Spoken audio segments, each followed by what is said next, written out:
శ్రీకాకుళంలో బతుకున్న వ్యక్తిని చనిపోయినట్లుగా చిత్రీకరించి 4 కోట్ల విలువైన స్థలం కబ్జా చేసిన కేసులో మాజీ స్పీకర్ తమ్మినేని సీతారాం స్పందించారు.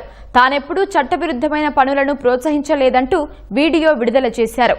దర్యాప్తునకు సహకరిస్తానని చెప్పారు. ప్రస్తుతం వివాదంలో ఉన్న స్థలాన్ని కొనుగోలు చేసే సమయంలో మేము ఎలాంటి అక్రమ మార్గాన్ని అనుసరించలేదు. రిజిస్ట్రేషన్ సమయంలో సంబంధించిన పత్రాలన్నీ సబ్ రిజిస్ట్రార్ కార్యాలయంలో సమర్పించబడ్డాయి. అక్కడ చట్ట ప్రకారం పరిశీలన జరిగిన తర్వాత రిజిస్ట్రేషన్ పూర్తయింది. ఈ అంశం ఇప్పటికే సివిల్ కోర్టు పరిధిలో ఉంది.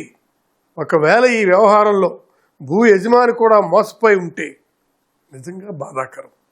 మేము కూడా చట్టబద్ధమైన ప్రక్రియ ద్వారా డబ్బు చెల్లించి కొనుగోలు చేసిన వ్యక్తులము. అందువల్ల ఈ వివాదంలో మేము కూడా బాధితులమేనని మా అభిప్రాయం. ఈ కేసుల గురించి ఎలాంటి దర్యాప్తు జరిగినా మేము పూర్తిగా సహకరిస్తాం.